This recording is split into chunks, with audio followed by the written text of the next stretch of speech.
So yesterday we had started the ninth problem, which is a combined problem of profit and loss account and balance sheet. And what we have done is we have prepared the schedule 1, schedule 2, 3 and 4. So that is what we had prepared yesterday, and we also discussed the entire problem. I'll just go through schedule 2 again just to recollect what we had discussed. Now in schedule 2, statutory reserve was given to us, and like I told you, that was the opening balance. Okay, how do I know it's the opening balance? Because we need to prepare the profit and loss account, and from the profit that we earn this year, 20% needs to be transferred to the statutory reserve. So the amount that is given to us is basically the opening balance. We need to show the additions or the appropriations that happened during the year.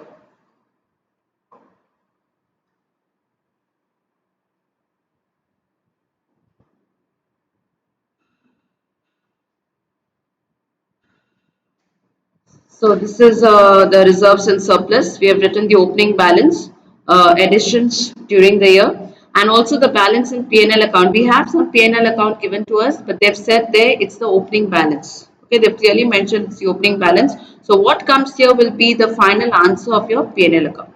Then we've done the deposits and the borrowings. So the next one that we have is Schedule 5. Schedule 5, other liabilities and provisions. Other liabilities and provisions. I think we have some two items here, other liabilities and provisions. Yes, we have bills payable and we have interest accrued. So bills payable is 25, bills payable is 25, and interest accrued is 75. Interest accrued is 75. I don't think there's anything else there. Okay, so that gives us a total of 100.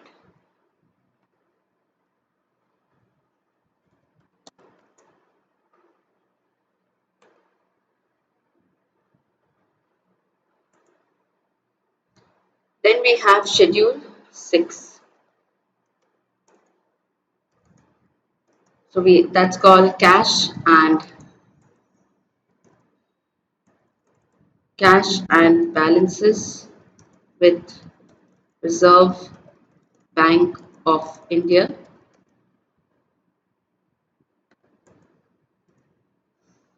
Under that we now look at the debit balances. We have cash in hand,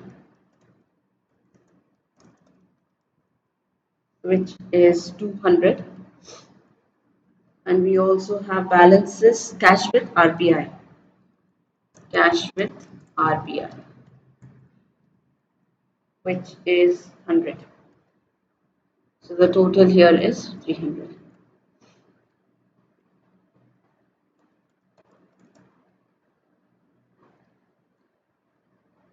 Next, schedule 7.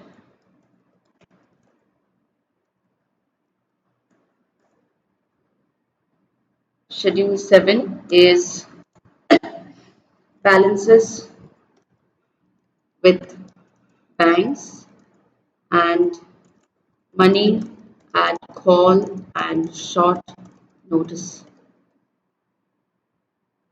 So here we have balances with other banks given to us is 400.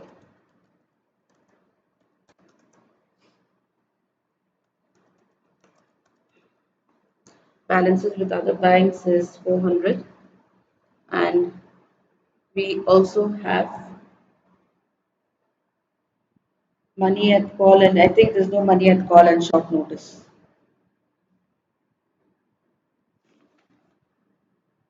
Okay, so that's the only item in this schedule. So we don't have the second one, money at call and short notice.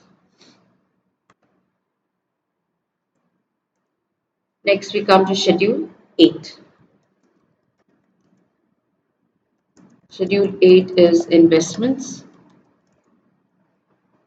So under that, we have around two items there.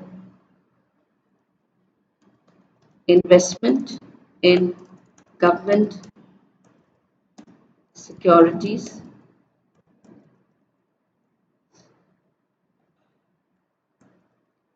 investment in government securities, which is 300. We also have other approved securities,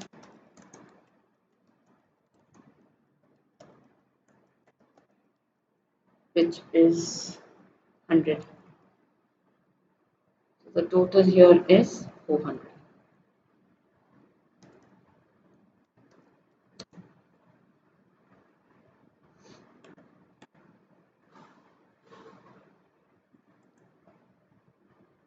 Then we move on to advances.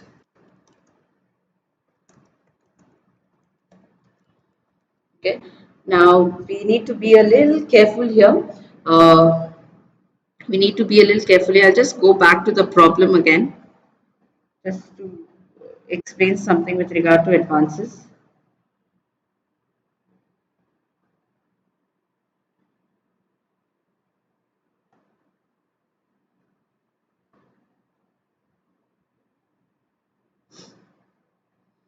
Okay. Now this was the, just let's look at it. This is the question. So we have these three advances: bills purchased and discounted, cash credits, overdrafts, demand loans, and term loans. In the problem, we also have, if you see, advances made have been classified as under. So all those advances which they've given to us, they've been put under standard assets. These are the cash credits, term loans, and bills purchased and discounted, where they've been classified as standard assets, substandard assets. Under substandard, you have secured, unsecured, doubtful, whatever, loss assets. Okay. Now, what happens is no provision has been made against these assets, and doubtful assets are secured to the extent of 50% of the amounts due. Now, normally, just to give you an example of a simpler version of this, in the balance sheet, normally if you're doing final accounts of smaller firms, companies, you have debtors. Okay, you have debtors, and from the debtors you sometimes you minus, we, in case it's given in the problem, we minus something called as new RDD. What is that RDD? Provision against doubtful debts, or reserve against doubtful debts. Okay, something similar we are going to do here. We have advances in this problem. We have advances. Where is it? Yes, we have these advances in this problem. From these advances, we need to minus a provision. We have not yet calculated the provision. We have not yet calculated the provision. When we are doing the adjustments, we will do the provision. Okay. So right now, why I have shown you this is we can't write the advances as the final amount. I'll take you back to the format and explain this a little more. If you see it in the format, if you see the format, okay, now schedule 9 advances. What have they said here? Bills purchased and discounted, cash credits, overdrafts and loans repayable on demand, term loans, all outstanding in India and abroad, less provisions. What is the meaning of this? We need to minus the provision that is made from each of these. Why hasn't this been done in the previous problems? Because they have not given us a provision in the previous problems. So in case the provision is given to you, it has to be minus from the respective advance. Okay, so please remember that it is because of this. So if you have a hard copy of your format, see that you mark this. Is that clear? So we'll go back to our problem now. So basically, it's like your debtors. Okay, it's like your debtors, where you show the RDD. Same thing here, advances. What are advances? Loans given or money that has been advanced, which the bank expects to be paid back. But there could be, sometimes there could be defaults. So that's why you make a provision for those doubtful debts.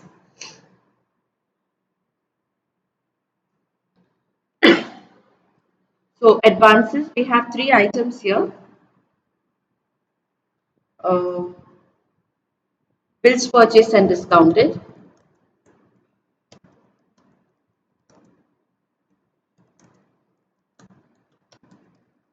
bills purchased and discounted. I'm just going to write the amount and keep.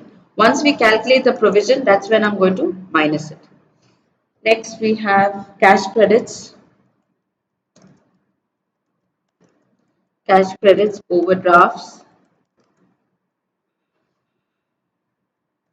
demand, loans. That's loans payable back on demand. That is 1405. And then the last one we have is term loans.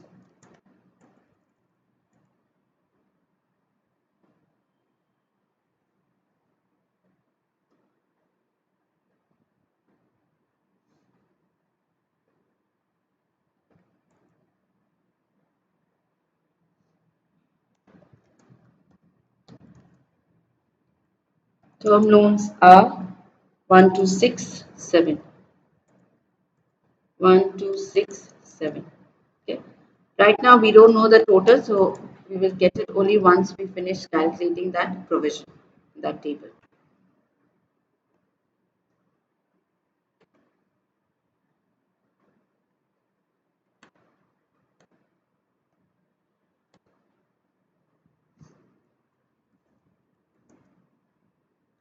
Next we have, after schedule 9, next is schedule 10,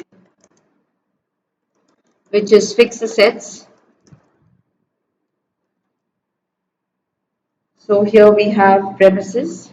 They've said fixed assets are net. What is the meaning of net? Net is after minusing depreciation. So they've already calculated the depreciation and given us the amount. Premises and furniture. Which furniture is 250.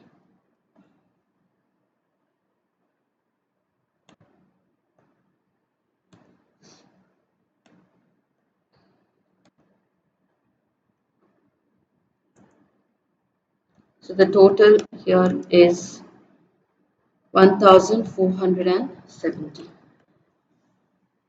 1470. Then we come to schedule 11. I think we have one item there, schedule 11. Other assets. We just have one, that is interest accrued. Interest accrued, which is given on the debit side, 50.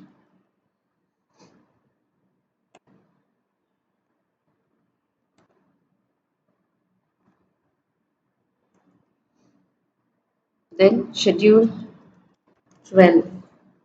I don't think there's anything in schedule 12. You see, we've not come across any contingent liability, so it's not required. Okay, schedule 12 is not required. So now we directly move to schedule 13. Now we start with the profit and schedules of the profit and loss account. We directly move to schedule 13. If the schedule is not there, there's no item, there's no need to prepare a schedule. So schedule 13 is interest earned. Interest earned. So let's see which are the items that we have here. Again, we look at the credit balances. Interest on advances. Interest on advances, which is 800. And we also have interest from investments. Interest from investments, which is 125.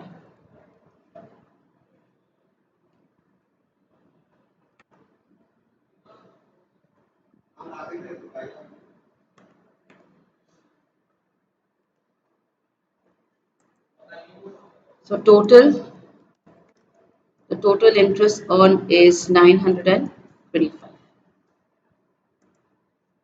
If there's any question, please ask the question either in the chat box, or you can turn on your audio and ask. In case you've not understood something, please ask. Next is schedule 14, which is other income. Schedule 14, other income.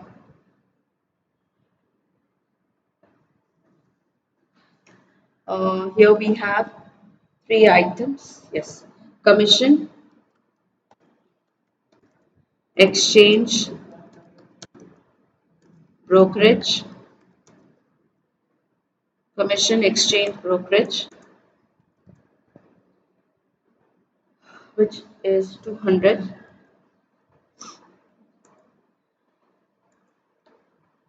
Then you have profit on sale of investment,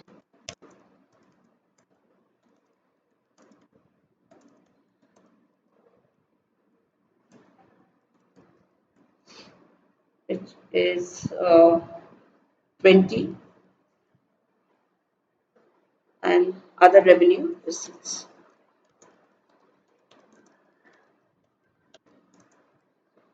which is 80. So a total of 300.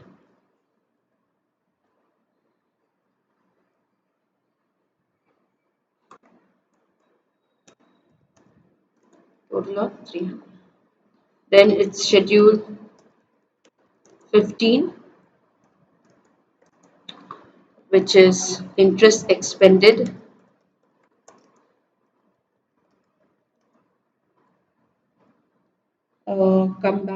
Come to your debit balances. We have the interest paid. Okay, so that will be here. Interest, I think just one item.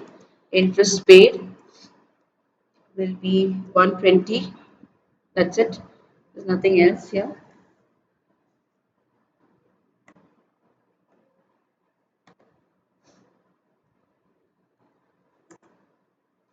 And finally, we have schedule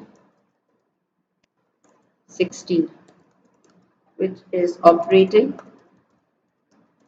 expenses. I think we have around 4 items here.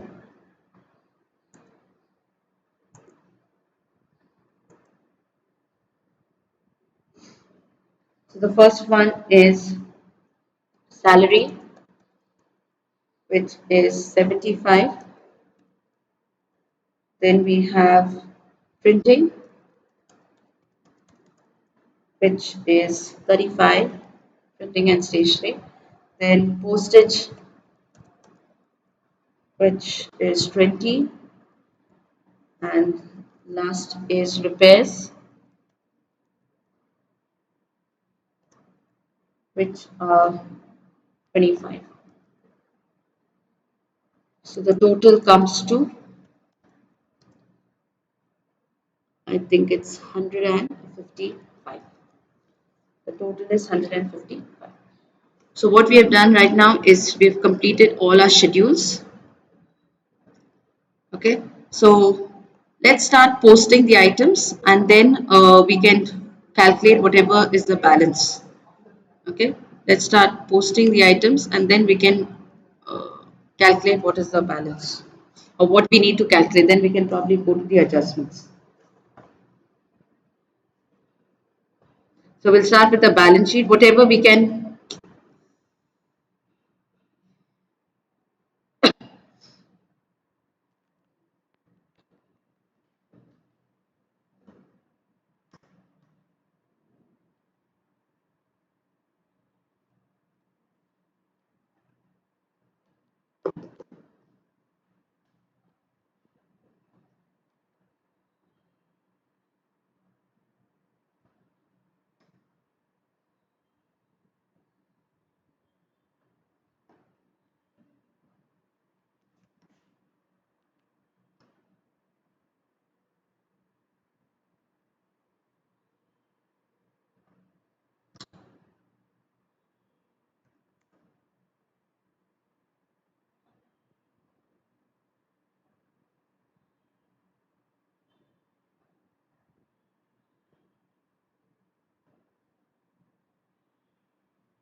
Okay, so first we'll post whichever schedules are complete. Okay, and then we'll see what is left to be calculated. We can go to the adjustments. So we start with capital. Under that we have, sorry, capital and liabilities. Capital and liabilities. Under that we have capital, reserves and surplus. Now, this item is still not complete. Then we have deposits,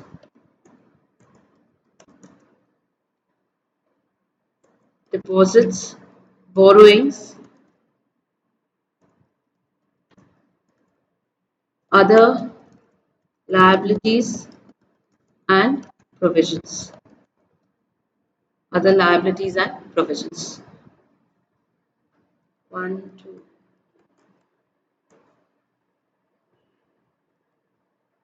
Okay, so we know, I think we know some of the items, whatever we know we can post. So capital is 2000. Reserves and surplus we still need to calculate. We have not got the total yet. Deposits we know. Capital is 2000, deposits is 725, borrowings 400. Other liabilities and provisions 100. Okay, so these we can post. 725, borrowings 400, and other liabilities and provisions is 100. So we can't total it also because we still don't know all the items. Then coming to the assets, cash and balances with Reserve Bank of India.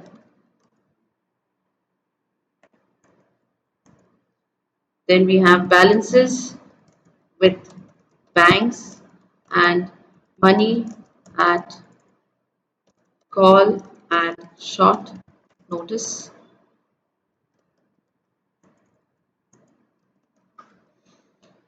Then we have investments, advances, which we still don't know, fixed assets, other assets. So this is 6, 7, 8, 9, 10, 11. Okay. So some of these we know, we'll just post the ones that we know. Uh, Cash and balances is 300, then we have 400,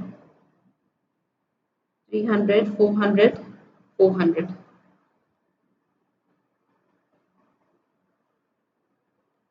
Let's only the advances we don't know yet, so the others we can post. That cash and balances is 300, then balances with banks is 400, investments are 400, advances we need to leave for later. Fixed assets is 1470, and other assets are 50. Okay, we will then total this. Then we have contingent liabilities, which we don't have, but in the balance sheet you have to write it and put it as nil because it's part of the format. Okay, so even though we have not prepared a schedule because there are no items, we have to write it in the balance sheet. And bills for collection are, we look at the problem, bills for collection is 2,35,000. Now the figures to us are given in thousands. Bills for collection, okay, it's given as 2,35,000. So I'm going to strike off these 3 zeros because the figures are given in thousands. So it's going to be 2, 3.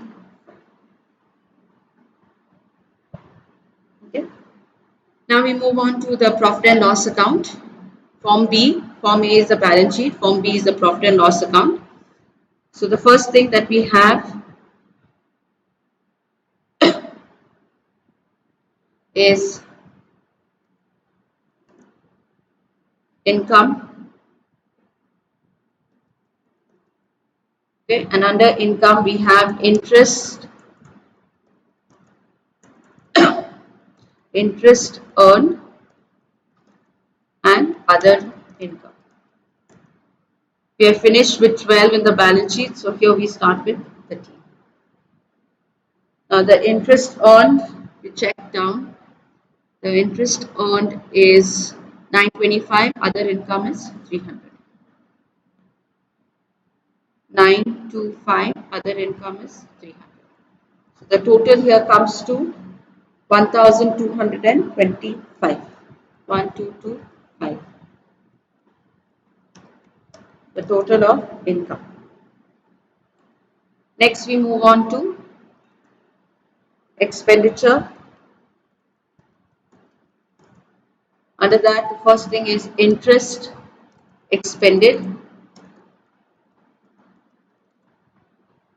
Then we have operating expenses, and we have provisions and contingencies. Provisions and contingencies. Okay, so this has a schedule number which is 15. Then we have 16. Provisions and contingencies, please, there's no schedule number, so don't mark it as 17. It ends with 16. The banking schedules end with 16. So interest expended, just let's check the amounts. Interest expended is 120. Other operating expenses are 155.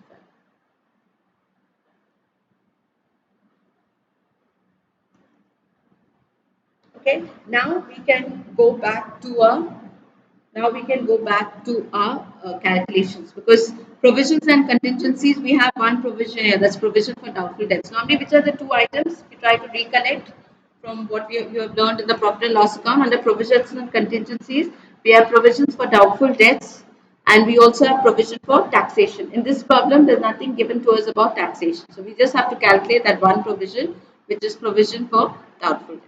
If there was provision for taxation, you would have had to calculate the provision for doubtful debts first, minus it, and then calculate the provision for taxation. I hope you remember that. So we will go and calculate the provision for doubtful debts, or provision against advances. So this is our working note. Calculation of provision against advances.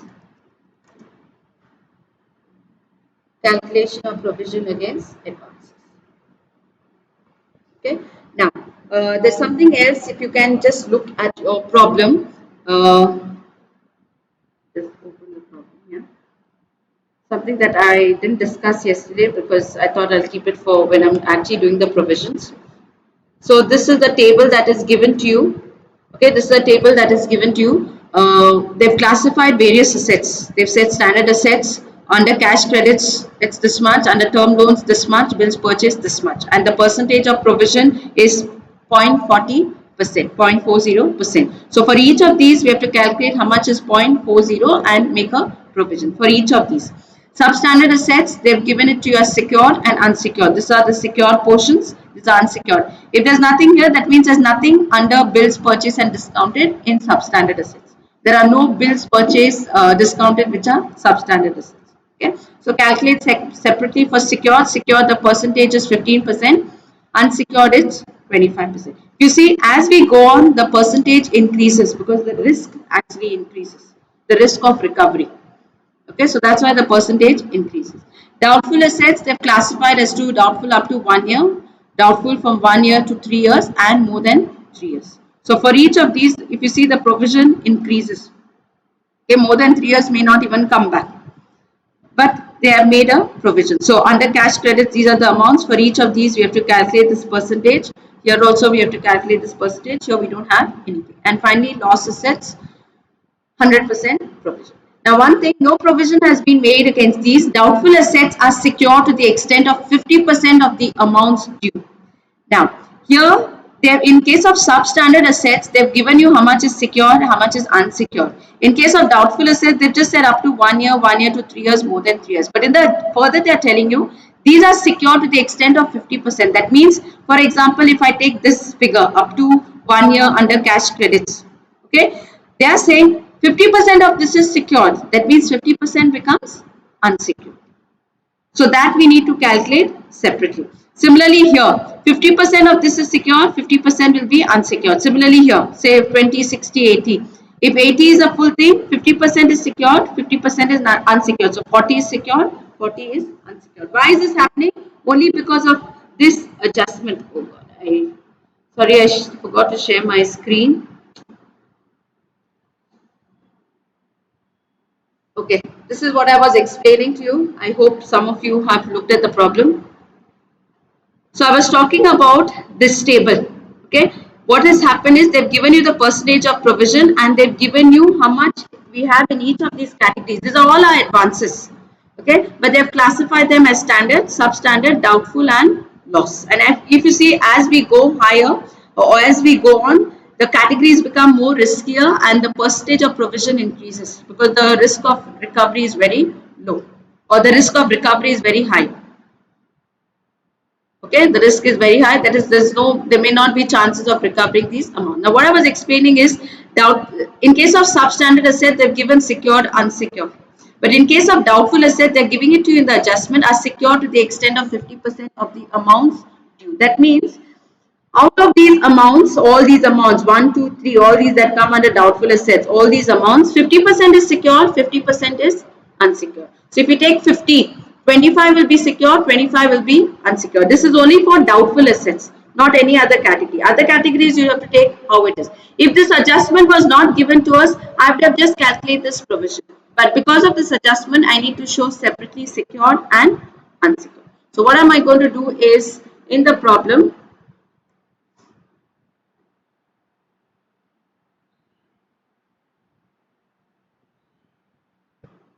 coming to the problem, see, I've already kind of made a table here.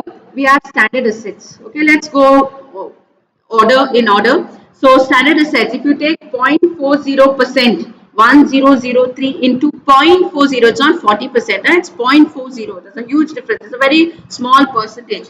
So if you take 1003 into 0.4%, you basically get 4. You get 4. I'm rounding these up. So if anyone's calculating along with me, they're all rounded up figures. They're all rounded up figures. So if you get then 985 into 0.40%, 985 into 0.40 divided by 100 is 3.94, which again becomes 4. Which again becomes 4. 433 into 0.40% becomes 2. Okay. Next we move on to substandard assets. Secured exposures, unsecured. So we just have to calculate 15% into 80. 15% into 80 gives me 12. So 15% again into 80 will give me 12. This has nothing. This has nothing. Okay. Then 25% of 80 will be 20. And 25% of 20 will be 5.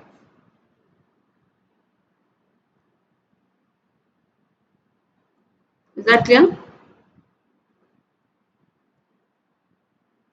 Now coming to doubtful assets. Now I was just explaining to you, they've just told us doubtful assets, but further in the adjustment they've said 50% of these amounts are secure. Okay, so what I'm going to do is I'm going to write it this way: doubtful assets secured. Okay, and I'm going to copy this whole thing again.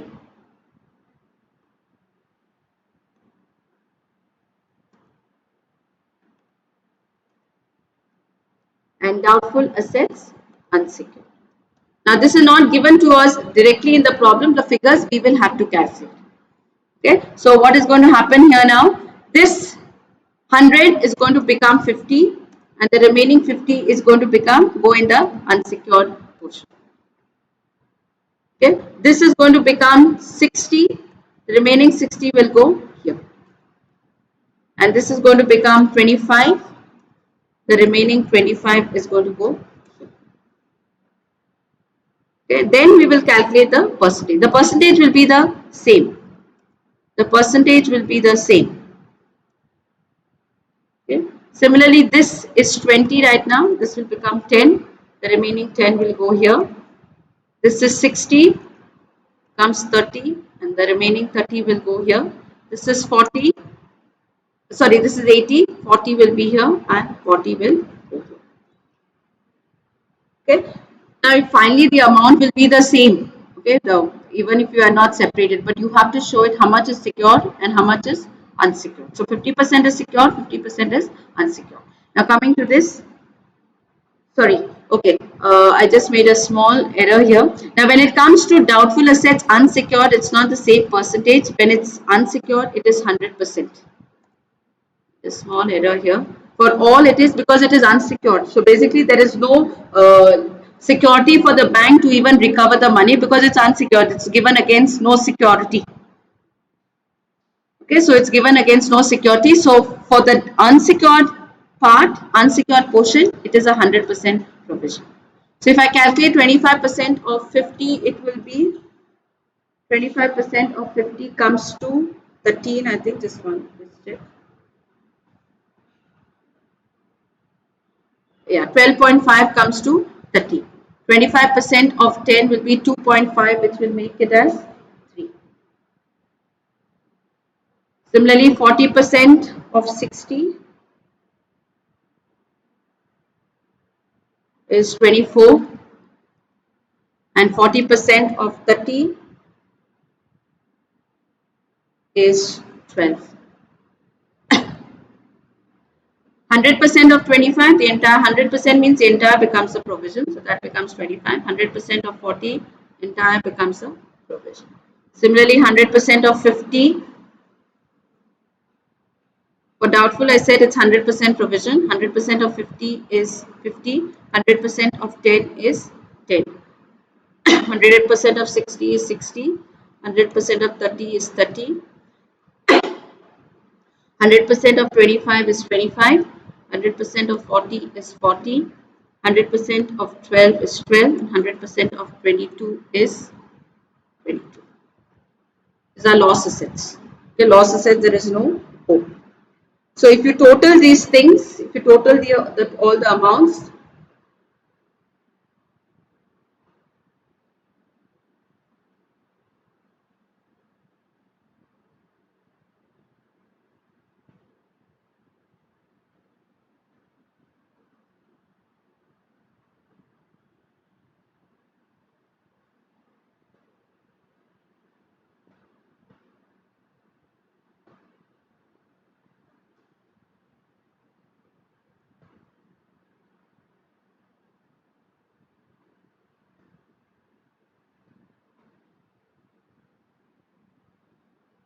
I think this is not 80 given in the problem. I'll just check the problem again.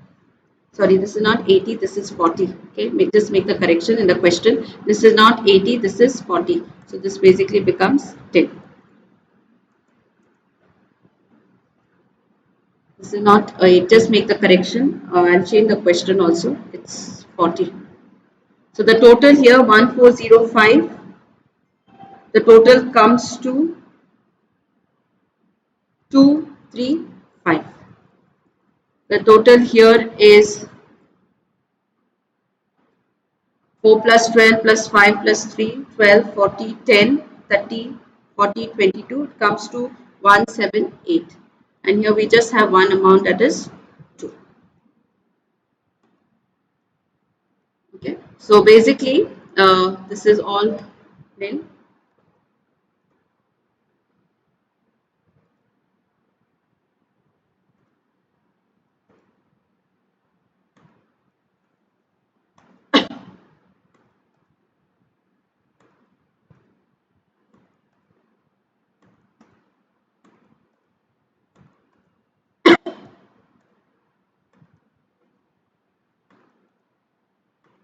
So the actual amount of provision will be this, all these figures put together. So the total provision will be all these figures put together. Total provision is equal to 235 plus 178 plus 2, which is equal to 415. Which is equal to 415. So now we know our provisions and contingencies, which is 415. Similarly, in our balance sheet, we had something missing in schedule 9. Okay, we had to minus each of these. So this is 2. 433 minus 2 will be 431. Then we had 1405. For that, it is 235. 235, which is 1170. And here we have 1267 minus 178, which comes to 1089. So the total here is 2690. Another thing I want to show you, just remember these amounts, 433, 1405, 1267. If you see this, the totals of this, okay, so the total of your cash credits, overdrafts 1405, provision that has to be made is 235. Term loans 1267, provision has to be made 178, and this is 433, provision that has to be made is 2. So what they've given is they've taken these totals and they've just shown a bifurcation. Okay, it's the same totals in your advances. See, the same totals. Fine. So we have got this. So what we transfer to the balance sheet is 2690 in advances. So we have got that 2690. We'll proceed now with our profit and loss account. Running a little short of time. So the total here comes to 690. 690. Okay. Then we come to the third part, which is profit slash loss. So we have profit for the year, which is basically, if you remember, 1 minus 2. Okay, so 1 minus 2 is 1225 minus 690, which comes to 535. 535. How did I get 535? This minus this, 1 minus 2. And then we also have profit brought forward, which is given to us in the problem. Profit brought forward,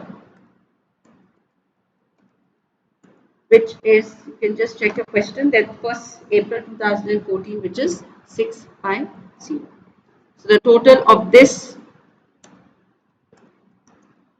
becomes 535 plus 650 is 118.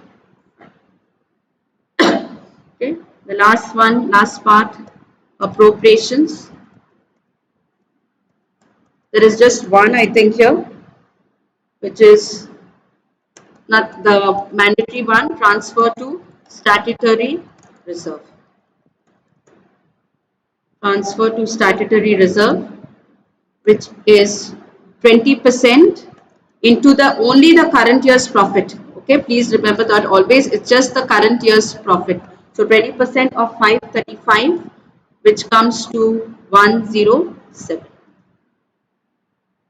20% of 535, just check.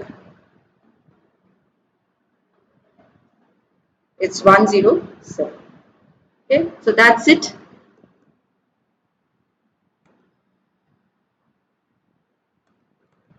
Finally, we do the balancing part. So here we have the total, another total. What do we write here? I hope you remember. We take the same figure and write here. And from that, we make an appropriation. We say balance carried over to balance sheet. And how do we get that? 1185 minus 107, which will come to 1078. And this is the figure that we write in our reserves and surplus balance in P&L account. Where is the schedule? 1078. And we also have the transfer. How much did we transfer? If you look at the appropriations, we have transferred 107. So that also has to be written here. So 107. So 900 plus 107 comes to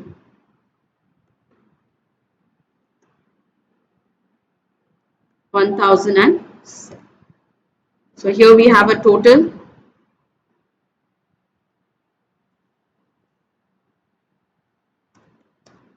The total is 1007 plus 1078 is 208.